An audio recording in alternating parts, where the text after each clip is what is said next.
Kami sih sangat berharap masyarakat untuk ayo kita sama-sama mendorong agar penerapan atau pasal karet di Undang-Undang ITE segera dihapus. Wah gila sih, itu serem banget karena Sejumlah kasus hukum yang kerap muncul di media massa memacu rasa penasaran dan seringkali menimbulkan tanya.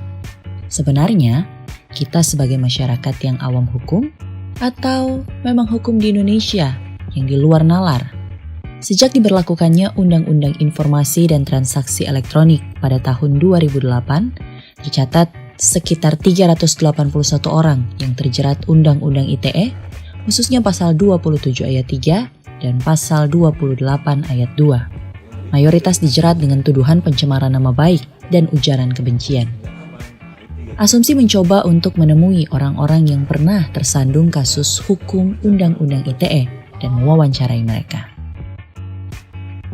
Saya itu mengalami kasus Undang-Undang ITE itu di tahun 2012-2013. Ini status BBM dengan kalimat Novir ancaman koruptor Nurdin Halid. Yang jadi persoalan di sini karena status BBM ini hanya berdasarkan satu lembar kertas yang menuliskan kalimat itu tadi, foto saya, nomor PIN BB, dan nama saya. Kertas itu tidak diuji forensik sama sekali. Bahkan orang yang berteman dengan orang BBM itu nggak pernah dihadirkan. Saya dikenakan itu pasal 27 ayat 3 Undang-Undang ITE.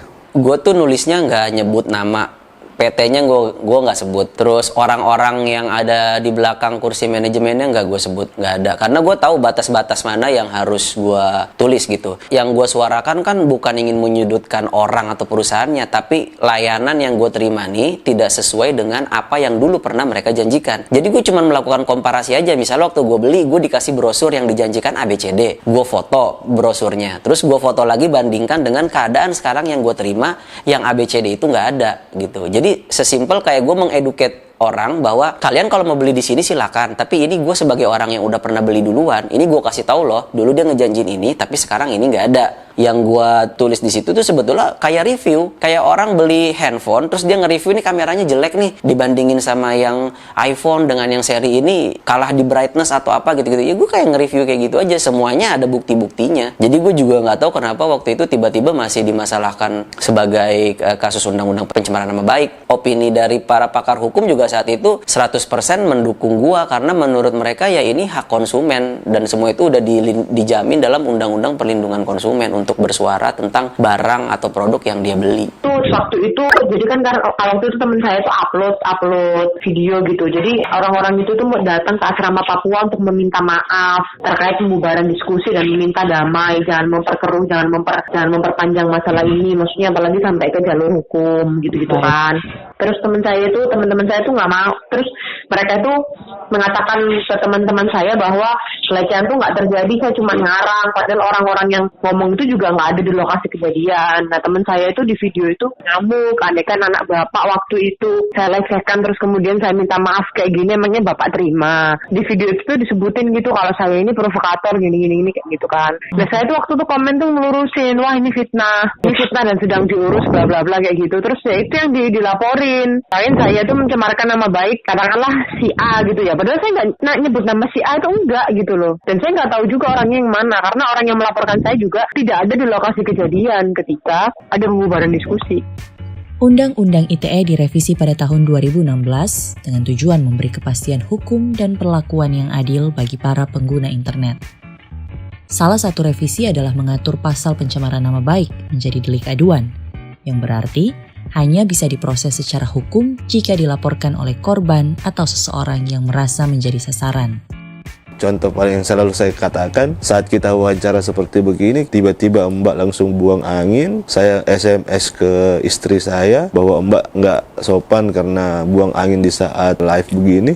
Itu bisa dijerat Undang-Undang ITE. Ranah privat, ranah publik, itu sudah tidak ada lagi. Karena di dalam klausul undang-undang itu, barang siapa dengan sengaja mendistribusikan atau membuat dapat diaksesnya. Mendistribusikan adalah dengan mengirimkan saja. Berarti bukan untuk untuk dilihat oleh berapa orang. Dengan kita pribadi, saya dengan Mbak aja yang mengetahui itu udah masuk dalam unsur tindak pidana pencemaran itu, Mbak. Dan bisa kena undang-undang ITE. Makanya pasal ini sangat mudah banget orang dijerat. Bahkan makanya kenapa kami selalu menentang penghapusan pasal ini, karena unsurnya nggak jelas, sangat karet, siapapun sangat mudah untuk menggunakan pasal ini. Hanya saja pasal ini yang kami dapati selama ini hanya kerap digunakan oleh 3 oknum. Yang pertama adalah aparat, yang kedua pemilik modal, yang ketiga adalah penguasa. Dari hasil pantauan kami, ketiga oknum inilah yang kerap menggunakan pasal ini. Pelaporan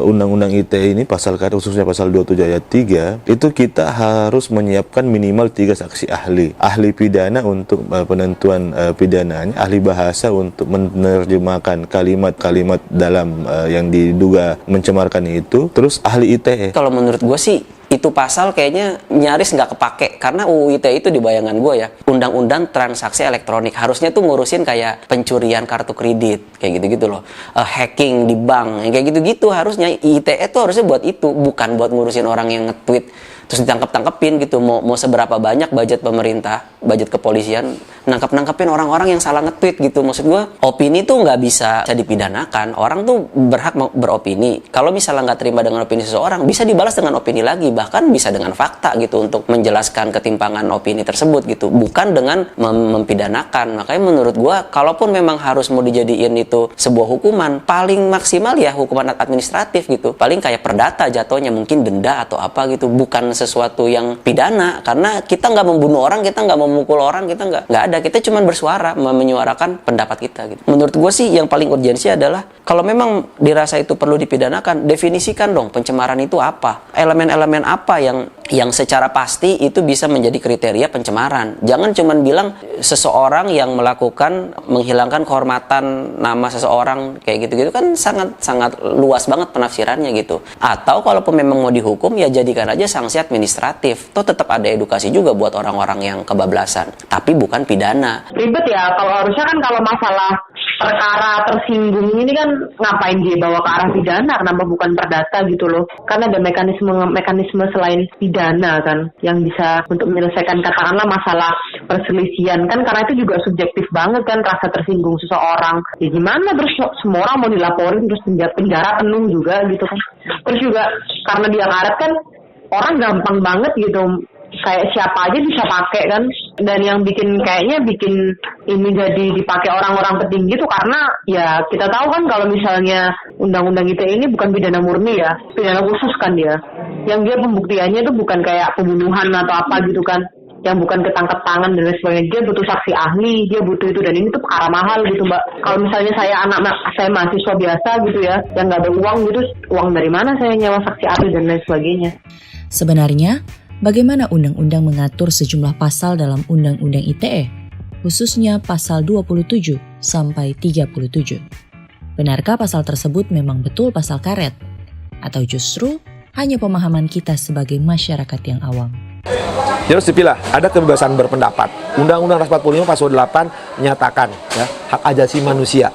Berpendapat juga disebutin, silahkan jangan pendapat. Cuma ada dibatasi undang-undang. Di antaranya bagaimana menyampaikan pendapat. Undang-Undang tahun 98. Silahkan memberitahukan pihak penegak hukum, kepolisian. Cuman ketika menyatakan pendapat, baik di dunia nyata maupun di dunia maya, ya nggak boleh memberi predikat seseorang dengan bahasa yang negatif. Karena yang berhak menjatuhkan negatif itu adalah proses hukum. Katakanlah orang dulu jadi koruptor. Katakanlah orang itu menodai agama. Ketika orang itu rasis, ya itu harus berdasarkan putusan pengadilan. Hanya hakim yang berhak itu proses hukum.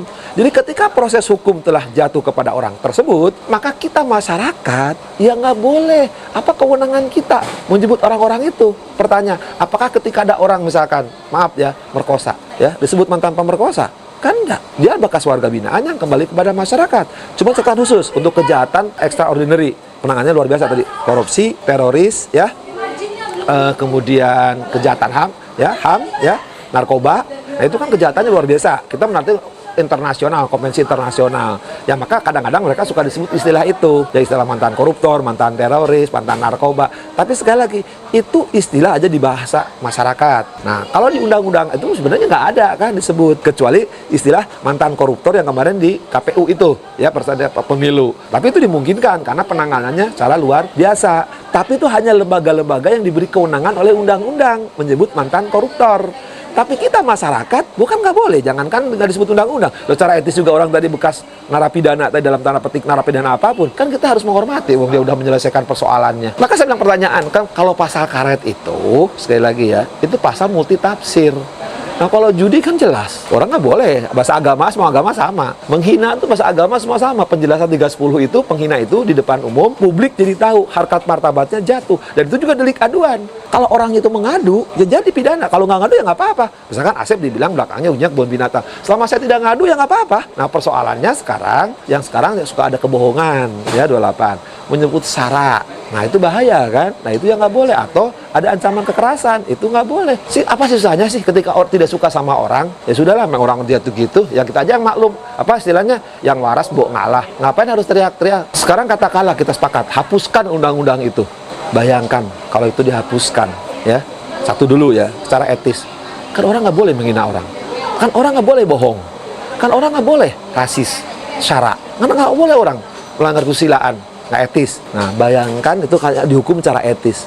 Kalau nanti orang bertebaran di dunia nyata dengan kata-kata ujungnya negatif, ya, itu nyebar. Apa yang terjadi di berbagai suku bangsa, agama, bahasa yang berbeda? Kalau itu terjadi, kan tujuan hukum itu kan kepastian, ketertiban, keadilan, kemanfaatan. Ribut loh. Makanya semua itu kan ada batasannya. Kan sederhana, nggak usah lah menghina orang, nggak usah lah menyebut suku orang, bangsa, agama orang, ya. Apa ras, suku agama, ya sudah memang kita berbeda, tapi jangan untuk dibuka jadi aib, jadi bahan mainan. Suka tidak suka, nyatanya hukum di Indonesia telah mengatur sedemikian rupa pasal-pasal yang ada dalam Undang-Undang ITE. Memang tidak sedikit perkara hukum yang terdengar di luar nalar, tapi nyatanya siapa saja bisa melaporkan, karena Undang-Undang ITE berlaku untuk setiap warga negara.